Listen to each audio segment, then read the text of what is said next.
हे hello everyone. तो ये video उन लोगों के लिए जो सीरियसली यूपीएससी की मेंस की तैयारी करना चाहते हैं, उनके लिए एक अलार्मिंग साइन के तौर पे भी है ना, और एक वार्निंग साइन के तौर पे भी उनके लिए ये वीडियो है कि भैया अगर आपको अच्छे से मेंस तैयार करना है, ठीक है, तो कुछ एक चीज़ों का आपको बहुत ही ज़्यादा ध्यान रखना पड़ेगा। मैं अभी क्या कर रहा था अपने मेंस के लिए जो एमएमपी कोर्स है, ठीक है, उसके लिए कंटेंट अभी तैयार कर रहा था GS1 का, ठीक है, पहले सेशन के लिए स्पेशली जो हेल्थ केयर इन इंडिया। तो है ना, एक मुझे लगा कि ठीक है, एक अगर जो लोग खुद से है ना सेल्फ प्रिपेयर करना चाहते हैं या फिर जो कंफ्यूज्ड हैं कि अगर नोट्स बनाने हैं तो वो कैसे बनने चाहिए, ठीक है, तो उन्हें एक तरीके से डेमो यहाँ पे दे दूँ एटलीस्ट कि किस तरीके से आप अलग अलग चीज़ों का यूज़ करके बिल्कुल कंसाइज अपने नोट्स बना सकते हैं। देखिए जैसे, ठीक है, ये हेल्थ केयर के हैं। नॉर्मली अगर आप किसी भी नॉर्मल कोचिंग की सोसाइटी के नोट्स देखेंगे, ठीक है, तो उसमें हेल्थ केयर के ही वो 20-25 पेज के आपको नोट्स ठेल देंगे, है ना। क्या उनका क्या तरीका रहता है, एक वो क्वेश्चन देंगे, क्वेश्चन का वो उसमें आंसर देंगे, या फिर अगर नोट्स दे रहे हैं तो बस नोट्स का उनका फॉर्मेट बस इतना रहता है कि what are the issues, what are the challenges and what are the way forwards. बस इतना होना क्या चाहिए भैया, आपके नोट्स इतने छोटे हो कि एक पेज आप देखें, एक पेज आप देखें मेंस से ठीक पहले और उसी से आपका रिवीजन हो जाए।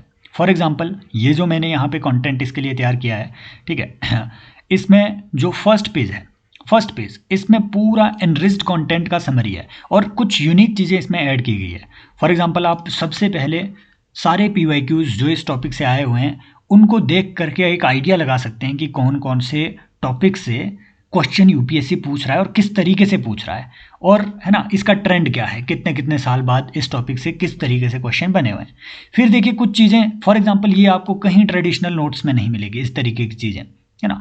इस चीज़ी लाइन को जब भी आपको हेल्थ या न्यूट्रिशन पे कोई भी क्वेश्चन आए, है ना, इसी एक लाइन को रट लो, है ना। जैसे मैंने यहाँ पे एक एक श्लोक है चाणक्य का, बेसिकली ये कथन है कि एतत् सर्वम पुनर्लाभ्यम न शरीरम पुनः पुनः, कि ये सब चीज़ें वेल्थ नॉलेज पावर वगैरह ये सब चीज़ें आपको मिलते रहते हैं, ह्यूमन बॉडी एक बार अगर चली गई तो वो फिर से नहीं मिलेगी, ये चाणक्य की है ना कहना है।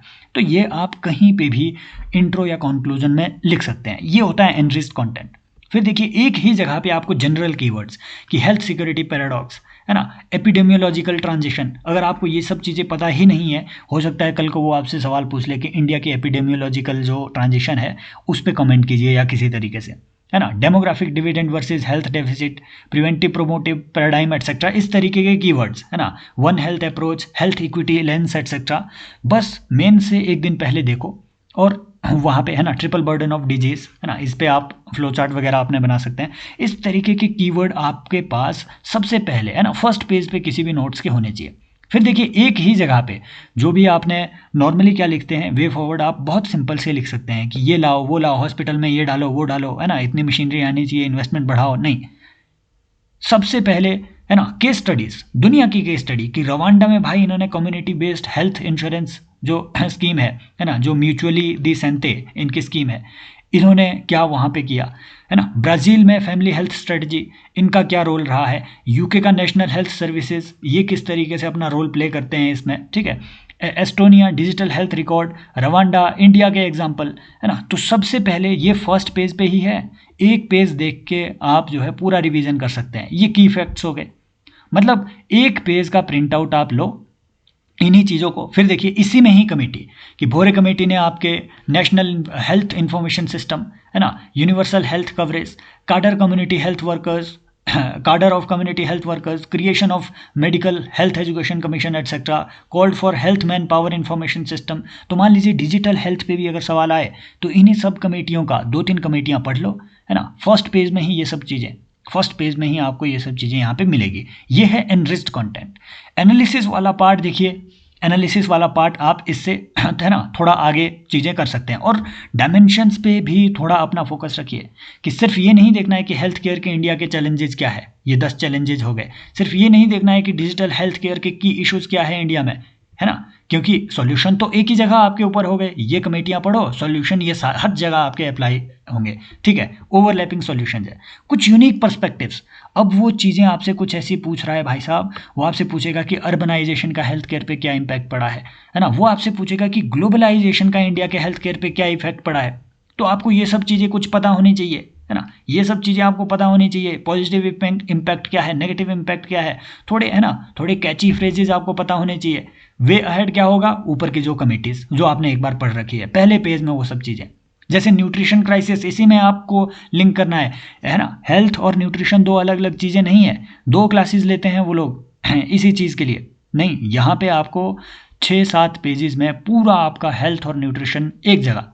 फिर देखिए इसमें भी जैसे, है ना, मुझे एक अच्छा श्लोक मिल गया ये सब चीज़ें ढूंढने की कोशिश कीजिए, एंशियंट टेक्स्ट हो गए या किसी फिलोसफर की, है ना, किसी की बुक है, उसे यहाँ पे अगर आप लिंक कर सकते हैं, जैसे यहाँ तैत्तरीय उपनिषद से लिया गया है कि अन्नम व प्राणी नाम प्राणः, कि भैया फूड जो है हर एक लिविंग बीइंग की जो है ठीक है, वो लाइफ ब्रेथ है। अब रीजंस क्या है इसके, है ना, 8-10 रीजंस इधर दिए हुए हैं। और सॉल्यूशंस के लिए जैसे आपको जनरल मिलते हैं ना, जो भी आप कोई भी मार्केट का कंटेंट उठा के देखिए भाई, वो सॉल्यूशंस के लिए आपको जनरल चीज़ें बता देंगे कि जीडीपी का इतना % वो एक्सपेंडिचर में लाओ, ये करो वो करो, है ना, नेशनल एक ठीक है डिजिटल हेल्थ प्रोग्राम लाओ, बहुत जनरल से सॉल्यूशन देंगे। नो, सॉल्यूशंस दो तरीके के हों कि भैया कमेटियाँ लिखो कि भोरे कमेटी ने क्या बोला, नेशनल न्यूट्रिशन पॉलिसी क्या कहती है इस चीज़ पे, है ना, न्यूट्रिशन के लिए, है ना, श्रीनाथ रेड्डी कमेटी ने क्या बोला था इसमें कि क्या क्या चीज़ें लाएं, इकोनॉमिक सर्वे ने इस पे क्या अपने राय दी है। फिर देखिए की केस स्टडी कि ब्राज़ील ने जीरो हंगर के लिए क्या प्रोग्राम लाया, जापान का जो फेमस, है ना, शोकोइकू जो इनकी पॉलिसी है, फूड एजुकेशन पॉलिसी, ये सब चीज़ें ये आपको पता भी होनी चाहिए कि हाँ, न्यूट्रिशन के क्राइसिस को अगर डील करना है तो सिर्फ ये नहीं है कि आप जो है फूड, हाँ ठीक है, वो क्या कहते हैं, ठीक है, सिर्फ ये नहीं है कि आप वो फूड फोर्टिफिकेशन प्रोग्राम वगैरह पे सिर्फ इतनी इतनी चीज़ों पे फोकस करो ना, फूड एजुकेशन, फूड अवेयरनेस, ये सब चीज़ें ज़रूरी है ना, रवांडा का एग्जांपल इनका, तो बहुत सारी इतनी सारी केस स्टडीज़ हैं जो कि आप इसमें इनमें से दो भी याद रखोगे तो आपका चीज़ें बनेगी। फिर इतने में ही यहाँ ख़त्म नहीं होना है ना, चीज़ों को लिंक करने की कोशिश कीजिए कि हेल्थ का जो है वुमन पे अलग से क्या इफेक्ट है ना, और ओल्ड एज पे, बच्चों पे क्या अलग से ठीक है इनका, ठीक है, हेल्थ केयर क्राइसिस का इम्पैक्ट रहेगा। फॉर एग्जांपल यहाँ पे एक ही जगह पे जेरिएट्रिक केयर के इंडिया में क्या इश्यूज हैं, पेडियाट्रिक केयर के इंडिया में क्या इश्यूज है, एक ही जगह पे रिकमेंडेशन जो आपने ऊपर पढ़ रखी है। ऐसा नहीं है कि बहुत ज़्यादा ठेल ठेल के आपको चीज़ें वहाँ पे मिलेगी, समझ रहे हो। तो इस तरीके से आपको अगर आपको इतना एनरिच्ड कंटेंट, इतना कंसाइज कंटेंट चाहिए, तो आप जो है मेंस एनरिचमेंट प्रोग्राम पे, हम ये ऑलरेडी कर रहे हैं, ये सिर्फ एनरिचमेंट प्रोग्राम नहीं है, डेली आपको यहाँ पे लाइव आंसर राइटिंग मिलेगी, है ना। कल से हम लाइव आंसर राइटिंग शुरू कर रहे हैं, आज शाम को, है ना, शाम वाले सेशन में आपको टेलीग्राम चैनल का लिंक मिल जाएगा, शाम वाला ओपन सेशन है सभी के लिए, तो आज शाम को, ठीक है, एकदम ओरिएंटेशन सेशन में आप सभी लोग ज्वाइन कर सकते हैं, ठीक है। और कल से मॉर्निंग में सुबह डेली आंसर राइटिंग होगी, ना सिर्फ आंसर राइटिंग डेली होगी बल्कि यूनिक चीज़ जो दुनिया में, है ना, आज तक के यूपीएससी किसी इंस्टीट्यूट में ये चीज़ नहीं दी जाती है आपको, वो ये कि लाइव आंसर इवेल्युएशन भी होगी। आप लाइव आंसर लिखेंगे, उसकी पीडीएफ भेजी जाएगी, है ना, और लाइव वहाँ पे आपको 1-on-1 इवेल्युएशन भी देखने को मिलेगी कि भैया आपके इस आंसर में ये जो बुलेट पॉइंट आपने यूज़ किया, इसे आप छोटा कैसे कर सकते थे, ये जो हेडिंग आपने यहाँ पे लिखी, इसे थोड़ा इस तरफ लिखो, है ना, इसे इस तरफ लिखो, यहाँ मैप जो बनाया हुआ है बीचों बीच मत बनाओ, साइड में बनाओ। ये सब चीज़ें जो है लाइव अगर रिव्यू करवानी है कि आंसर की प्रेजेंटेशन या फिर आंसर के कंटेंट, इसमें क्या कमी थी, कौन चीज़ इसमें और ऐड की जा सकती थी, ये अगर डेली डिसिप्लिन बनाना है अगले 3 महीने, है ना, 31 दिसंबर तक, तो डेली आप ज्वाइन कर सकते हैं। सेशंस को फ्री नहीं है, आपको ये कोर्स लेना पड़ेगा। आज वाला शाम वाला सेशन फ्री है, आप जो है टेलीग्राम चैनल का लिंक मिल जाएगा, वहाँ पर मैं चीज़ें डाल दूंगा, ठीक है। अदरवाइज civilspot.in पे जाकर के इस प्रोग्राम में आप एनरोल कर सकते हैं। भाई this is going to be amazing content, कसम से, ठीक है। देखिए 7 पेजेस में आपका हेल्थ केयर, बस इतना पढ़ लीजिए, ये आपके हर जगह अप्लाई होगा। वुमन का कोई इशू होगा, सिमिलर इश्यूज होंगे, है ना, सिमिलर इश्यूज होंगे, ऊपर वाला डेटा आप यूज़ कीजिए, है ना, कहीं पे भी आपको चीज़ें मिलेगी, बजाय इसके कि आप 20-25 पेजेस इनके नोट्स के पढ़ो, फिर उनमें से चीज़ें खंगालो, फिर अपने कंसाइज 2 पेज के नोट नोट्स लिखो, नहीं। यहाँ के फर्स्ट 2 पेजेस के आपने प्रिंट आउट लेने हैं, है ना। जो बाकी के पेजेस हैं ये एनालिसिस के लिए बनाए हुए हैं, इन्हें आप अपने हिसाब से रख सकते हैं। फर्स्ट 2 पेजेस के प्रिंट आउट, उन्हें बार बार रटो और उसी की, है ना, वही कमेटी की रिकमेंडेशंस हर आंसर में आपके ये इस तरीके के ऑल एनकम्पासिंग एग्जाम्पल्स और एक तरीके से ओवरलैपिंग केस स्टडीज़ यहाँ पे दी गई है, जो ना सिर्फ आप, है ना, हेल्थ में, न्यूट्रिशन में, बल्कि use of technology. For example Rwanda ने drone based medical supply chain का यूज़ किया। अगर वो आपसे पूछे कि एआई इन हेल्थ केयर, उसका आप कैसे यूज़ कर सकते हैं, तो फॉर एग्जांपल यूके का नेशनल हेल्थ सर्विसेज एआई का यूज़ कर रहा है, Rwanda AI managed drone based system का यूज़ कर रहा है ना। एस्टोनिया ने डिजिटल हेल्थ रिकॉर्ड लाए हैं, इसमें ब्लॉकचेन और एआई का यूज़ किया जा रहा है, समझ रहे हो। तो इस तरीके की यहीं से आपके वो सोल्यूशन बन गए। 5 सोल्यूशन इसी में है, 5 सॉल्यूशन जनरल भी है, 5 सॉल्यूशन स्पेसिफिक भी है, इतने में आपका आंसर जो है वो लिख दिया जाता है। तो बहुत ज़्यादा इधर उधर की भसड़ में मत पड़िए, एक जगह पे सारी चीज़ें इकट्ठी कीजिए। फॉर एग्जांपल अगर आपको सोसाइटी के नोट्स भी बनाने हैं, 15 पेजेस से ज़्यादा आपके सोसाइटी के नोट्स नहीं होने चाहिए। उसी में एनरिच्ड कंटेंट हो, उसी में कीवर्ड्स हो, उसी में वो सब चीज़ें हो, कोई फ्रेमवर्क वगैरह इधर उधर से उठाने की कोई ज़रूरत नहीं है, समझ रहे हो।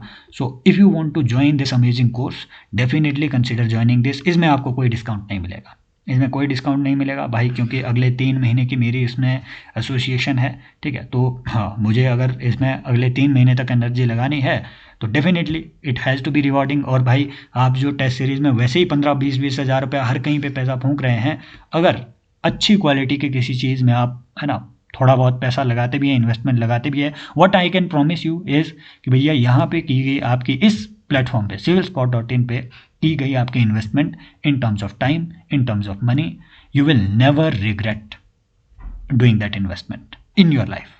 So thank you so much. Take care. Bye bye. As always, love you all.